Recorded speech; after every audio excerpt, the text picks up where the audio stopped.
धर्मरक्षक भगवान बिरसा मुंडा. हो, भगवान बिरसा मुंडांचंच चरित्र मी आपल्या समोर आज मांडतो आहे. खरं तर भारताच्या स्वातंत्र्य आंदोलनात दैदिप्यमान पर्व आहेत. इंग्रजी शासन भारतात 150 वर्ष राहिलं खरं, पण एकही वर्ष देशाच्या एकाही प्रांतात इंग्रजांना सुखानं राज्य करता आलं नाही.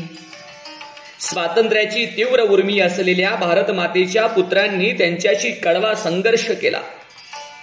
इंग्रजांनी या उठावांची बोडवण बंड, दंगा, धोपा अशा शब्दात केली. अरे, सशस्त्र उठाव करणाऱ्यांना खुनी व दरोडेखोर ठरवलं. मानवता, नीतिमत्ता व कायद्याच्या मर्यादा गुंडाळून ठेवून त्यांना कठोर शिक्षा दिल्या. पण या वीरवर समर्पित युवकांनी स्वातंत्र्य संग्राम सतत चालू ठेवला. आजही त्यांचं जीवन आपल्याला देशभक्तीची प्रेरणा देते. अशीच झारखंडच्या वनवासी आदिवासी क्षेत्रात बिरसा मुंडानं केलेला संघर्ष हा आपला देश, आपला धर्म, आपली संस्कृती यांच्या रक्षणासाठी इंग्रजांविरुद्ध दिलेला लढाच होता. आजही सारा आदिवासी समाज बिरसा मुंडांना भगवान मानतो. हो, अशा भगवान मुंडा यांचं हे जीवन चरित्र बघाना आपल्याला किती प्रेरणा देतं. रविवारचा दिवस चाईबासा मिशन मध्ये प्रार्थनेसाठी काही लोक जमली होती. जर्मन लुथेरियन मिशनचे अध्यक्ष फादर मोट्रोट ईश्वराचं राज्य या विषयावर प्रवचन देत होते. या प्रवचनाचे दरम्यान त्यांनी मुंडा समाजाच्या धार्मिक परंपरांसाठी राखून ठेवलेलं जंगल मिशन संस्थेला द्यावं असा प्रस्ताव मांडला. खरं तर सर्व नागरिकांनी त्या प्रस्तावाला प्रखर विरोध केला. त्यावेळी फादर मोट्रोट भडकले व साऱ्या मुंडा समाजाला ठग, बेईमान, चोर अशा शिव्या देऊ लागला. इतका वेळ शांत बसलेला 14 वर्षांचा एक युवक चवताळून उठला आणि त्या फादरांना म्हणाला, तुम्ही या व्यासपीठावर बसला म्हणजे तुम्ही एकटे सर्वज्ञ शहाणे आहात असे समजू नका. मुंडा समाज पाप भीरू गरीब असला तरी स्वाभिमानी आहे. आम्हाला निष्कारण दूषणे देणारे तुम्हीच खरे ठग, बेईमान व चोर आहात. आमच्या जमिनी कष्टाने मिळवलेलं धन तुम्ही लुबाडलं आहे. इतकंच नव्हे तर खोटं बोलून, खोटी आश्वासनं देऊन आमचा परंपरागत धर्मही बुडवला आहे. त्या युवकाला त्या दिवशी चर्च मधून तर हाकललंच, पण त्याची शाळेतूनही हकालपट्टी झाली. मंडळी, त्या तेजस्वी युवकाचं नाव होतं अर्थातच भगवान बिरसा मुंडा, आपले बिरसा मुंडा. खरं तर संतापलेला बिरसा घरी आला व आपल्या वडिलांना त्यानं मिशन मध्ये घडलेला प्रसंग सांगितला. त्याचे वडील लुगना व आई करणी यांचं बिरसा हे तिसरं अपत्य. 15 नोव्हेंबर 1875 रोजी उलीहाती गावी बिरसाचा जन्म झाला. वडील शेतमजूर होते.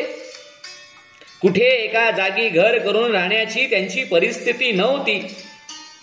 कधी या गावी तर कधी दुसऱ्या गावी त्यांना मजुरीसाठी फिरावं लागे. बिरसा हा इतर भावंडांपेक्षा अगदी वेगळाच होता. तो उत्तम चित्र काढायचा, बासरी सुंदर वाजवायचा. कधी कोणी आपल्या मित्रांवर अथवा नातेवाईकांवर अन्याय करताना दिसला तर भांडायचाही तेवढाच जोरदार. त्याच्या या गुणांमुळेच त्याला त्याचे मित्र प्रेमानं कृष्ण भगवान म्हणू लागले. सुरुवातीला आयाभूत इथल्या जयपाल नाग यांनी चालवलेल्या शाळेत बिरसा जाऊ लागला. मोठ्या शाळेत जायची वेळ आली तेव्हा चाईबासाशिवाय चांगली शाळा कधीच नव्हती. तिथे जर्मन मिशनची शाळा होती. तिथे जायचं म्हणजे, तिथं प्रवेश घ्यायचा म्हणजे, शाळेत प्रवेश घ्यायचा तर ख्रिश्चन धर्म स्वीकारावा लागणार. मग ख्रिश्चन धर्म स्वीकारावा लागेल अशी अट होतीच ना. आपला मुलगा हुशार आहे, तो चांगला शिकला तर मोठा होईल अशी घरच्या सर्वांनाच आशा होती. त्याचे शिक्षण बुडू नये म्हणून सारे कुटुंब ख्रिश्चन झालं. बिरसा मुंडांचं नाव बिरसा डेव्हिड करण्यात आलं. 1886 ते 1890 अशी 5 वर्ष तो या शाळेत शिकला. पण आपला धर्म बदलला याचा सल बिरसा व त्याच्या घरातल्या सर्वांच्याच मनात होता. आपल्या परंपरेपासून, पूर्वजांच्या धर्मांतरापासून वेगळं राहावं लागत आहे. आपले सण उत्सव आपण साजरे करू शकत नाही, यामुळं त्याची घुसमट होत होती. या फादरमुळेच आपलं स्वत्व गमवावं लागलं याची खदखद वरील आयुष्यात त्यानं पाहिली होती. 5 वर्षात पाहिली होती. बिरसाचे वडील खूपच अस्वस्थ झाले. त्यांनी या मिशनऱ्यांच्या अन्यायाचा कितीतरी कहाण्या बिरसाला सांगितल्या. मुंडा हा झारखंड मधल्या जंगलांमध्ये राहिलेला समाज. जंगलातल्या कष्टमय जीवनातही हे आदिवासी स्वाभिमानानं राहिले. गावच्या मुखियाला मुंडाच म्हणत. अशा काही गावांच्या मिळून होणाऱ्या समूहाला मानकी म्हणत. बरं, मुंडा हे आपल्या गावकीचे जमीनदार समजले जात. त्यांच्या अधिकारांना कोणी आव्हान देऊ शकत नसे. मुंडांची अनेक किल्ली म्हणजे गोत्र होती. शहरी संस्कृतीचे आजवर कधी आक्रमण झालं नव्हतं. पण इंग्रजांची सत्ता 1857 मध्ये भारतात स्थिर स्थावर झाल्यानंतर चित्र बदलत चाललं. सारा वसुलीचे काम इंग्रजांनी त्यांना मानणारे जहागीरदार व जमीनदारांवर सोपवलं. मोठ्या प्रमाणावर तरुण मुलांना पकडून आसाम मधील चहाच्या मळांवर काम करण्यासाठी मजूर म्हणून जबरदस्तीने पाठवलं जाऊ लागलं. इंग्रजांनी जमिनीवरील मुंडांची परंपरागत मालकी रद्द केली. कायद्यानं आता सर्व जंगलांवर इंग्रजांचा अधिकार झाला. आजवर जंगल संपत्तीच्या आधारे जगणारे मुंडा खाऊन पिऊन सुखी होते. इंग्रजांनी त्यांच्या तोंडची भाकरीच हिरावून घेतली. मग कुणा जमीनदाराकडे वेट बिगारी करणं आणि अर्धपोटी राहून दिवस काढणं अशी त्यांच्यावर वेळ आली. छोटा नागपूर परिसरावर मिशनऱ्यांचा फार पूर्वीपासून डोळा होता. या परिसरातील गरीब अशिक्षित वनवासी आदिवासी बाटवून ख्रिश्चन करायचा प्रयत्न ते फार वर्षापासून करत होते. युरोपातले अनेक देश मिशनरी भारतात पाठवत होते. त्यांच्या कामासाठी पैसा पाठवत होते. गरीब मुंडांना कधी बळजबरीनं, कधी लालूच दाखवून, तर कधी फसवणुकीनं ईसाई बनवायला सुरुवात झाली. हिंदू देवदेवतांची निंदा नालस्ती करण्यात पादऱ्यांना फार फार आनंद वाटे. गरीब वनवासींचे सगळे पूर्वज चोर लुटेरे होते असे ते दडपून सांगत व त्यांचा आत्मविश्वास खच्ची करण्याचा प्रयत्न करत. भुकेनं कासावीस झालेल्यांना भाकरीचं आमिष दाखवून शिक्षणाची आस असलेल्यांना शाळेत प्रवेशाचे आमिष देण्याच्या निमित्तानं, तर आजारी माणसाला उपचार करण्यापूर्वी ते धर्म बदलण्याची अट घालत, साऱ्या कुटुंबाला सक्तीने बाटवत, त्यांच्या विरुद्ध तक्रार तरी कुणाकडे करणार? इंग्रज पोलीस त्यांचेच पाठीराखे होते ना. इंग्रजांना कर वसूल करून देणारे जमीनदारही या पादऱ्यांचे मिंधे होते.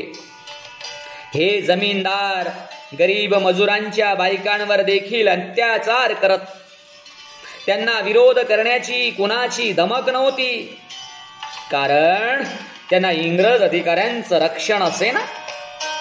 या अत्याचारांचा विषय कधी कोणी पादऱ्यांकडे काढला तर तुमची अन्यायातून मुक्तता करतो, पण तुम्ही धर्म बदला असा त्यांचा धाक असे. प्रत्येक मुंडा गावामध्ये देवाच्या पवित्र विधीसाठी जंगलाचा एक भाग राखून ठेवलेला असे. त्याला सरणा असं म्हणत. पादऱ्यांचा या जंगल भागावर डोळा असे. सरणा जंगलपट्टे आपल्या नावाने करून द्यावेत असा दबाव हे पादरी आणत होते. त्यासाठी कधी ते जमीनदारांच्या गुंडांची मदत घ्यायचे, कधी इंग्रज पोलिसांची मदत घ्यायचे. त्यामुळं सर्वसामान्य प्रत्येक मुंडांच्या मनात इंग्रज सरकार, ईसाई पाद्री व त्यांचे बगल बच्चे म्हणून काम करणारे स्थानिक जमीनदार यांच्या विरुद्ध प्रचंड प्रचंड राग होता. पण त्या संतापाला कुठे वाचा फुटत नव्हती. एखाद्याचा धर्म बदला की पहिल्यांदा काय करायचं, काय व्हायचं? घरातल्या देवदेवतांच्या मूर्ती काढून बाहेर फेकून दिल्या जायच्या. मुंडांचा देव सिंग भोगा हा श्री कृष्णाचाच अवतार मानला जायचा. सिंग भोंगांवर प्रत्येक आदिवासींची अपार श्रद्धा. देवाच्या मूर्तीचा अपमान होत असलेला पाहून प्रत्येक आदिवासी वेदनेनं तळमळायचा. आपल्याकडून देवाचा अपमान झाला म्हणूनच आपल्याला हे दारिद्र्य अपमानित जीवन जगावं लागते, अशी त्यांची पक्की धारणा होती. गावच्या वार्षिक सण उत्सवात या धर्मांतरितांना भाग घेता यायचा नाही. कोणी नातेवाईक मेला तरी त्याच्या मयतीला जायचं नाही. कोणाकडे नवीन बाळ जन्माला आलं तरी तो दिवस साजरा करायचा नाही. कोणाच्या घरी लग्न कार्य निघालं तरी तिथे सामील व्हायचं नाही, अशी धमकी हे पाद्री लोक द्यायचे. कारण का तर जो ईसाई नाही तो अपवित्र आहे, त्याच्याशी संपर्क ठेवायचा नाही. म्हणजे आपोआपच गावातल्या गावात एकाच समाजाच्या दोन घरात वितुष्ट निर्माण व्हायचं, भांडणे मारामाऱ्या व्हायच्या. हेच पादऱ्यांना हवं असायचं.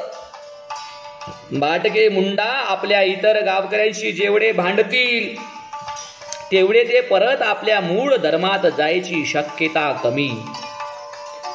थोडक्यात काय तर या पादऱ्यांनी आपल्या गावात पाय टाकल्यापासून आपल्या सुखी शांत जीवनात मिठाचा खडा पडला.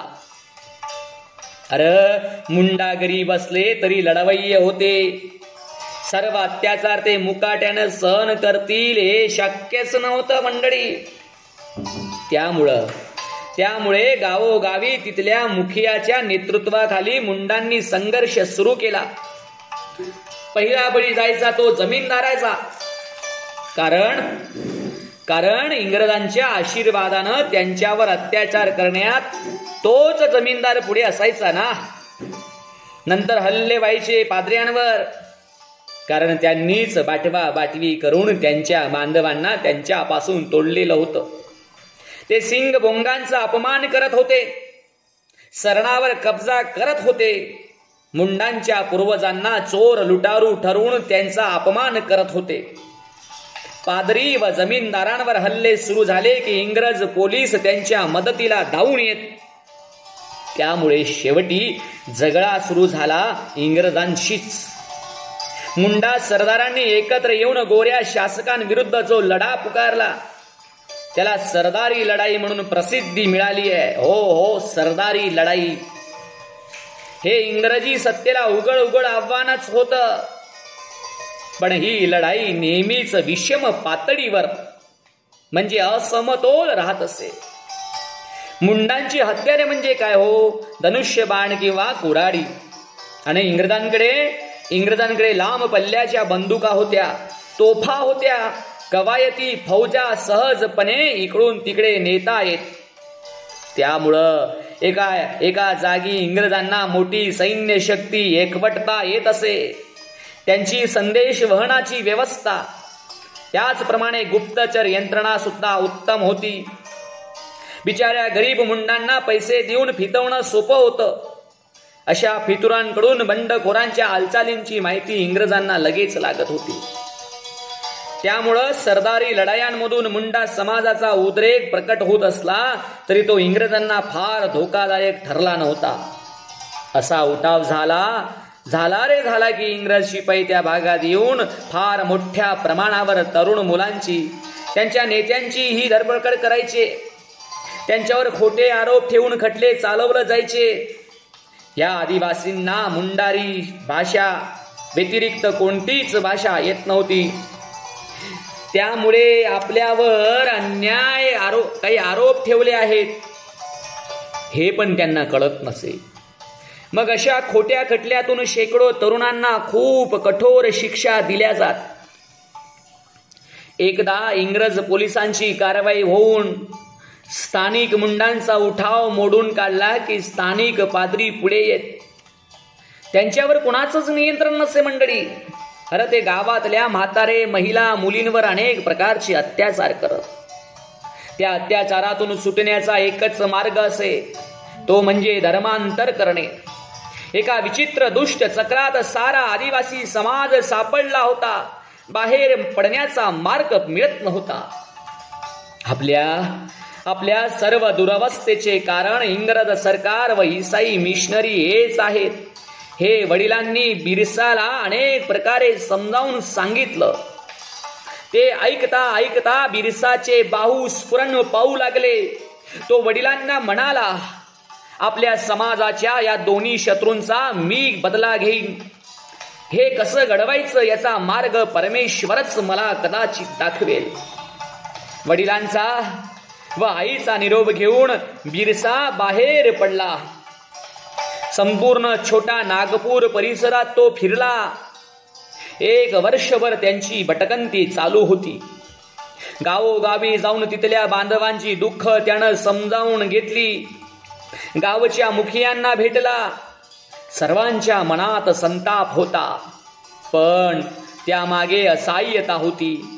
ही परिस्थिती कशी बदलणार याचा मार्ग कुणाला सापडत नव्हता. बिरसा आपल्या मित्रांना सांगत होता, तुम्ही खचून जाऊ नका. माझा परमेश्वरावर विश्वास आहे, तो आपल्याला मार्ग दाखवी. आपण इंग्रजांना आणि या पादऱ्यांना आपल्या भूमीवरून हुसकावून लावू. पुन्हा साऱ्या जंगलावर मुंडांचं राज्य प्रस्थापित होईल. या भटकंतीतच बिरसा खुंटी बाईचासा मार्गावरील वनगाव इथं पोहोचला. तिथं जगमोहन सिंह हा जमीनदार होता. त्याच्या हाताखाली काम करणारे मुन्शी आनंद पांडे यांनी बिरसाला आश्रय दिला, आधार दिला, दिलासा दिला. ज्या मार्गदर्शकाचा शोध बिरसा गेले वर्षभर घेत होता, तो मार्गदर्शक त्याला मिळाला आनंदाच्या रूपानं. आनंद हे मोठे आध्यात्मिक पुरुष होते. त्या भागातले हे प्रसिद्ध वैष्णव घराणं होतं. आनंद यांनी बिरसाची मनस्थिती समजावून घेतली. त्यांनी बिरसाला सांगितलं की अधर्माचा नाश करायचा असेल तर धर्माचाच आधार घेतला पाहिजे. पण ती छोटीशीच असते, पण ती आपल्या भोवतालचा अंधार नक्की दूर सारू शकते.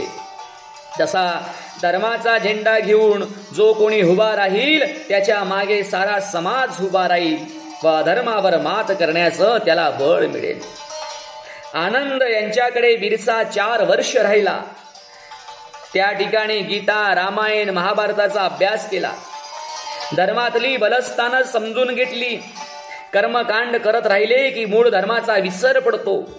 मूळ धर्माचं जागरण करण्याचा उपदेश त्यांनी बिरसाला केला. बिरसा म्हणाला की पादऱ्यांनी मला वाटवून ख्रिश्चन केलं आहे, आता मी परत आपल्या धर्मात कसा येऊ? सिंग बोंगा माझी पूजा स्वीकारील का?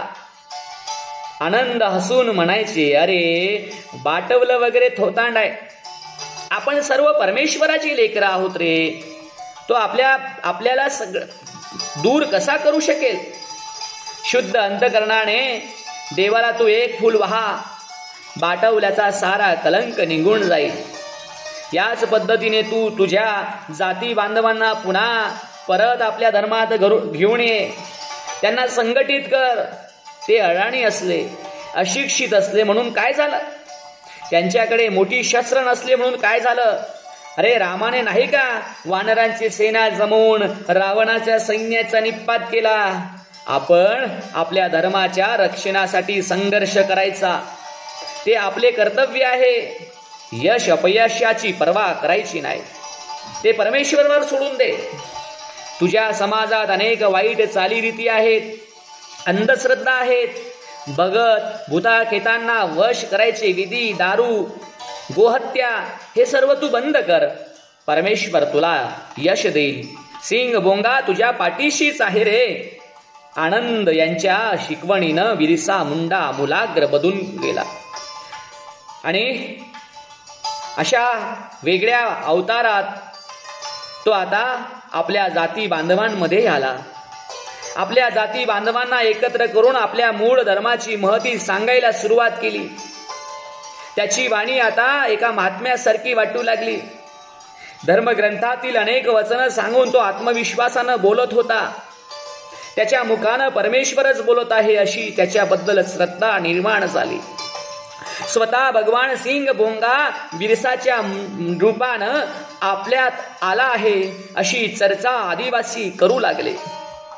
बिरसा ज्या गावी जाई तिथं ख्रिश्चन झालेल्या सर्व मुंडांना परत आपल्या धर्मात घेऊन येई. मुंडातील परंपरागत अंधश्रद्धा व चुकीच्या चालीरीती सोडण्याचा आग्रह करी. हा परमेश्वराने दिलेला आदेश आहे असं तो सांगत असे. या त्याच्या मोहिमेमुळं ख्रिश्चन मिशनऱ्यांचे धाबे दणाणले. बिरसा मुंडाला रोखलं पाहिजे, नाहीतर आपल्याला इथून चंबू गबाळ आवरून पळून जावं लागेल असं मिशनरांना वाटू लागलं. आता त्यांनी तसे रिपोर्ट इंग्रज अधिकाऱ्यांकडे पाठवायला सुरुवात केली. पण बिरसा काहीच बेकायदा करत नव्हता ना मंडळी, त्याला रोखणार कसं? आणि एक दिवस चालकत येथे हापमन नावाचा पादरी बिरसाचे आपल्या जाती बांधवांसमोर चाललेलं भाषण ऐकत होता. बिरसाचे वाक्य होतं, अबुवा राज ते जना आरो, महाराणी राज टंडपदना. म्हणजे आपलं राज्य येत आहे आणि इंग्रजांचं राज्य समाप्त होत आहे. फादर हापमननं हा सारा वृत्तांत तपशिलात रांचीला लिहून पाठवला व बिरसा मुंडाला तात्काळ संपवण्याची इंग्रज अधिकाऱ्यांकडे मागणी केली. बिरसाच्या उपदेशाचा जादू सारखा परिणाम झाला. मुंडा लोक जमीनदारांच्या ठेकेदारासमोर झुकेनासे झाले. त्यांनी सरकारी कोर्ट कचेऱ्यांवर बहिष्कार घातला ना. आता सरकारला सारा देणं बंद केलं. मोठ्या संख्येत धर्मांतरित झालेले बांधव पुन्हा हिंदू झाले. पूर्वीसारखे मजूर गाड्यात भरून चहाच्या मळ्यात पाठवणं सोपं राहिलं नाही. आता गावकरी एकत्र येऊन प्रखर प्रतिकार करू लागले. ही सर्व इंग्रज सरकारच्या दृष्टीनं धोक्याची लक्षणं होती मंडळी. त्यामाग बिरसा मुंडाची प्रेरणा आहे हेही त्यांना कळत होतं. पण बिरसानं स्वतः कुठलाच गुन्हा केलेला नव्हता आणि असा गुन्हा केलेला नसताना त्याच्यावर कारवाई काय करणार? पण इंग्रजांची नीतिमत्ता इतरांना सांगण्यापुरती होती. कायद्याचं राज्य वगैरे सगळं दाखवायचे दात होते, खायचे दात वेगळेच ना. ते एखाद्या नरभक्षक वाघासारखे हिंसक होते.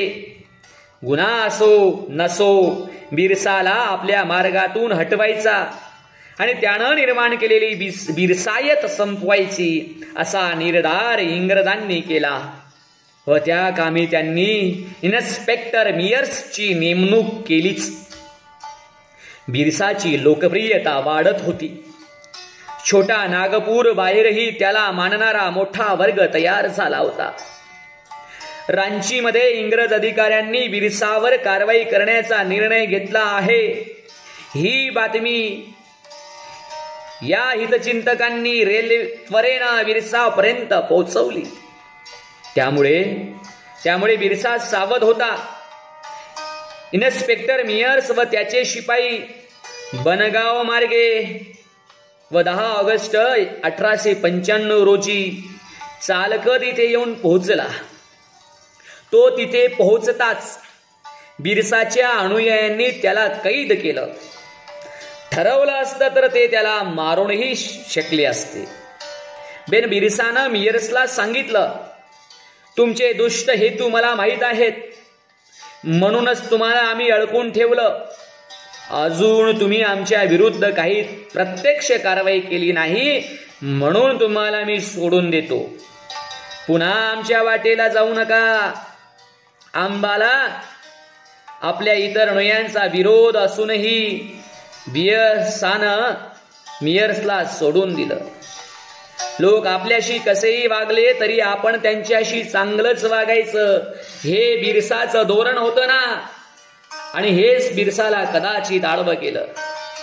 पण सापाला जिवंत सोडलं तरी साप चावायचं सोडत नाही ना. मियर्स रांचीला परत गेला खरा, पण यावेळी अधिक तयारीनं आला. त्याच्याबरोबर बंदूकधारी शिपायांची मोठी तुकडी होती. फादर लास्ती व जमीनदार यांना तो बरोबर घेऊन आला. बरोबर एक मोठा हत्ती घेऊन आला. इथल्या चर्चमध्ये आपलं काही काम आहे असं त्यानं दाखवलं. बिरसा मुंडा थोडा बेसावध होता. ती संधी साधून रात्रीच त्यानं छापा मारून बिरसाला अटक केली व त्याला हत्तीवर बांधून ते बनगावकडे निघाले. तोवर बातमी पसरली व बिरसाचे अनुयायी गोळा झाले. पण बिरसानं त्यांना काही प्रतिकार करू नका म्हणून सांगितलं. एक तर इंग्रज शिपायांच्या बंदुकांसमोर या अनुयायांचा टिकाव लागला नसता आणि दुसरं म्हणजे आपण काहीच गुन्हा केला नाही, त्यामुळं इंग्रज आपल्याला अडकवून ठेवू शकणार नाहीत. आपण लवकरच परत येऊ असं त्यानं अनुयायांना सांगितलं. तरीही जनतेत प्रतिक्रिया उमटलीच. जगमोहन सिंह व रेव्हरंट लास्ती पोलिसांचे संरक्षण घेऊन पळाले. बनगाव पोलीस ठाण्याला वनवासी आदिवासींनी वेढा दिला, पण पोलिसांनी आदिवासींवर निर्घृण हल्ला करून त्यांना पिटाळून लावलं. आणखी 30 आदिवासींना बिरसा बरोबर पकडण्यात आलं. रांचीचे कमिशनर स्वतः बिरसाला भेटले. त्यांनी बिरसानं स्वतः पुन्हा ख्रिश्चन व्हावं व त्याच्या अनुयायांना ख्रिश्चन होण्याचा आदेश द्यावा असा प्रस्ताव ठेवला. तो बिरसानं फेटाळला. बिरसाचा खटला आधी खुंटी इथे चालवण्यात आला. तिथे काली कृष्ण मुखर्जी हे न्यायाधीश होते. त्यांना मुंडारी भाषा येत होती. इंग्रजांना कोणतेही आरोप ठेवता येत नव्हते. बिरसाला वेडा ठरवून समाजापासून वेगळं करण्याची त्यांची प्रयत्न केला, पण तेही त्यांना सिद्ध करता आले नाही. मुंडारी भाषेतले बिरसाचं निवेदन ऐकल्यावर न्यायाधीशांनी तो निर्दोष असल्याचा निर्णय दिला. इंग्रजांच्या न्यायीपणाचं ढोंग इथं उघड पडलं. कोर्टानं सोडल्यावर मुंडा व त्याचे अनुयायी बाहेर आले खरे, पण त्यांना पुन्हा अटक करण्यात आली आणि न्यायमूर्ती मुखर्जी यांची बदली करण्यात आली. पुन्हा गोऱ्या डेप्युटी कमिशनर समोर हा खटला चालवण्यात आला. मंडळी, मुंडानं सरकार विरुद्ध चिथावणी दिली असा आरोप ठेवून 19 नोव्हेंबर 1895 रोजी त्याला 2 वर्षांची सक्त मजुरीची शिक्षा ठोठावण्यात आली. इतरांना प्रत्येकी 20,000 रुपये दंड करण्यात आला. 30 नोव्हेंबर 1897 ला बिरसा मुंडा तुरुंगातून सुटले व चालकतला आले. 6 डिसेंबरला रांचीहून स्वतः कमिशनर त्याला भेटायला आला. त्यानं बिरसाला ताकीद दिली की त्यानं इंग्रजांविरुद्ध चितावणी देऊ नये. पण बिरसानं एवढंच सांगितलं की मी कधीच कुणाला चितावलं नाही, पण मी अन्याय सहन करणार नाही. खरे काय आहे ते माझ्या समाज बांधवांना मी सांगेन व त्यांनाही अन्यायाविरुद्ध लढण्यासाठी मी विनंती करेन. हे माझं कर्तव्य आहे व ते मी करत राहणार. बिरसाच्या सुटकेची बातमी सर्व दूर पसरली. त्याला भेटायला दूर दुरून त्याचे अनुयायी येऊ लागले. आता बिरसा भाबडेपणानं वागणार नव्हता. इंग्रजांना न्याय नको आहे, त्यांना फक्त आपली सत्ता टिकवायची आहे, संपत्ती लुटायची आहे, आपला धर्म संपवायचा आहे. आपण त्यांच्याशी नीतीने वागलो तरी ते आपल्याशी अनीतीनेच वागणार हे तो उघडपणे साऱ्यांना सांगू लागला. आता त्यानं आपली कार्यपद्धती बदलली. आपल्याला इंग्रजांशी संघटित मोठा लढा द्यावा लागेल हे तो सांगत होता. रात्री पहाडांवर किंवा घनदाट जंगलात त्यानं मुंडा लढवयांच्या बैठकी सुरू केल्या. संपूर्ण छोटा नागपूर परिसरात मुंडा सेना तयार होऊ लागली. शस्त्र गुपचूप जमा होत होती, ती लपून ठेवली जात होती. त्यानं आपल्या अनुयायांना हे सांगितलं की तो आता थोड्या दिवसांचा सोबती आहे, कारण इंग्रज काही न काही घातपात करून त्याला नक्की मारणार. पण इंग्रज एका माणसाला मारतील, सर्व समाजाला कसे मारणार? ते बळजबरीने कुणाला बाटवतील, पण माणसाच्या मनातले विचार कसे बदलणार? तुम्ही सर्वांनी संघटित व्हा, आपल्या धर्माशी एकनिष्ठ राहण्याची शपथ घ्या, धर्माप्रमाणे आचरण करा, तर आपला विजय नक्की होईल. इंग्रजही काही गाफील नव्हते. नक्की काय हालचाल सुरू आहे, चालू आहे हे कळत नव्हते, तरी बिरसाची काहीतरी जोरदार हालचाल चालू आहे हे त्यांना कळत होतं.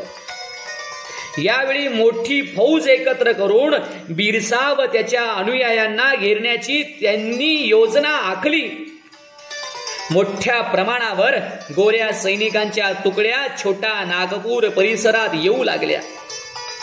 500 चौरस किलोमीटर क्षेत्रातल्या जवळपास 60-70 ठाण्यांमध्ये सशस्त्र सैनिकांच्या तुकड्या येऊन पोहोचल्या. ह्या बातम्या बिरसांपर्यंत येतच होत्या. शत्रूनं हल्ला करण्यापूर्वीच आपण वार करून त्यांना चकित करायचं, तेही स्वतःची काही हानी होऊ न देता, अशी त्यानं योजना आखली. 24 डिसेंबर 1899च्या रात्री एकाच वेळी त्या 60-70 ठाण्यांवर एकाच वेळी बाणांचा तुफान वर्षाव करण्यात आला. इंग्रजी सेनेला कळतच नव्हतं शत्रू कुठे आहेत, किती आहेत व ते नेमके काय साधू पाहत आहेत.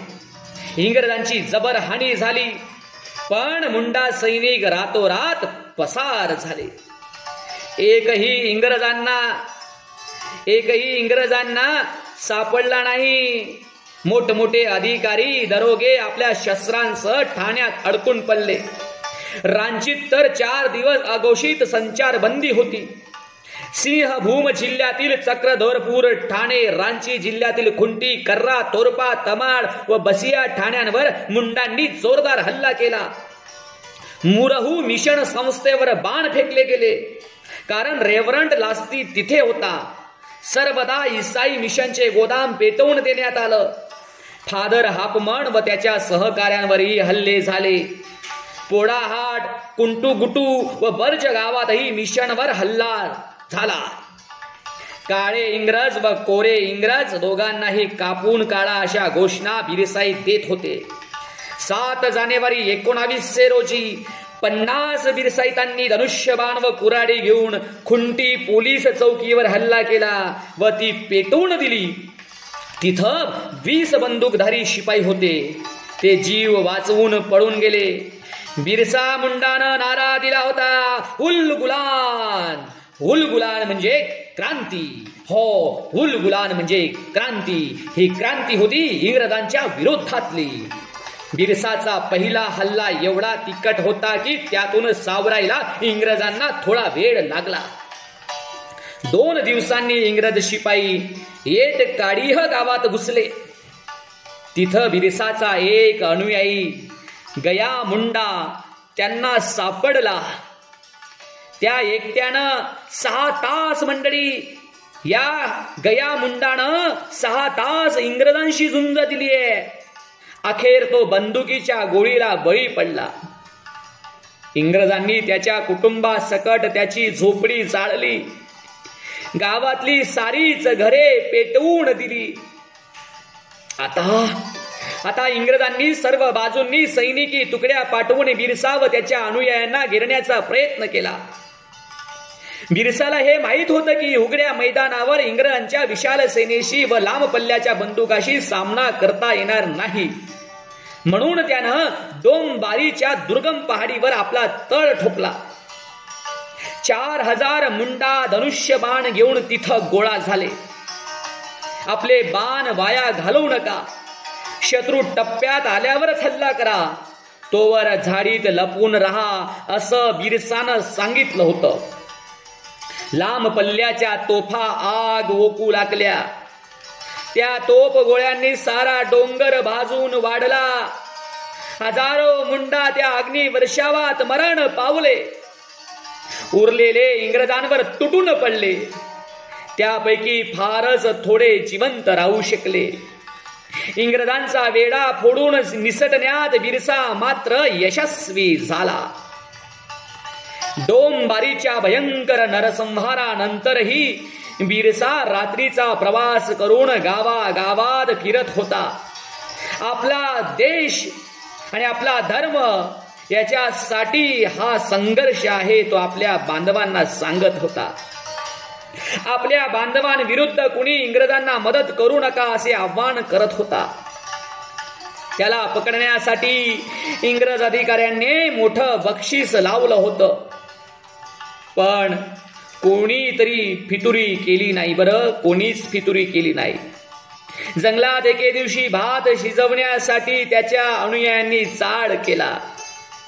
तेव्हा तिथे दूर पाहून संशय आलेल्या इंग्रज शिपायांनी छापा मारला व बिरसाला कैद केलं. त्याला थेट रांचीच्या तुरुंगात ठेवण्यात आलं. तिथे आणखी 400 मुंडांना कैद करून आणून ठेवलं गेलं.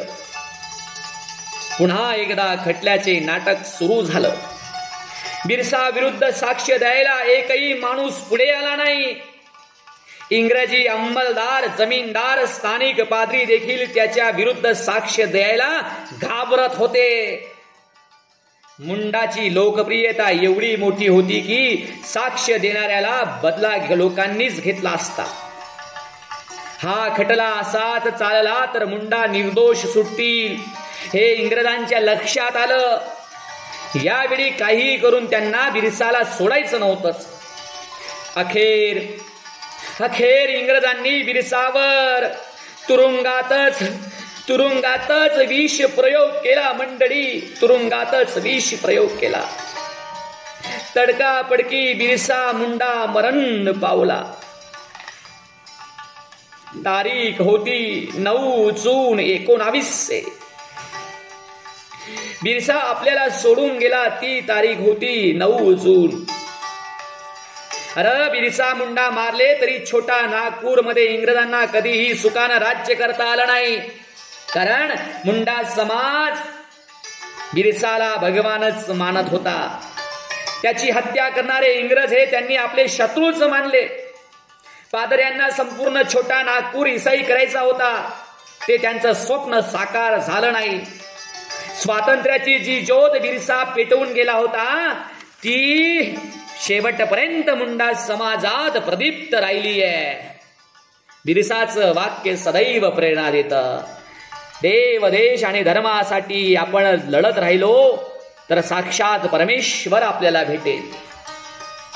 बिरसा मुंडांची ही कहाणी आज इतक्या वर्षानंतरही तेवढीच प्रेरणादायी आहे मंडळी.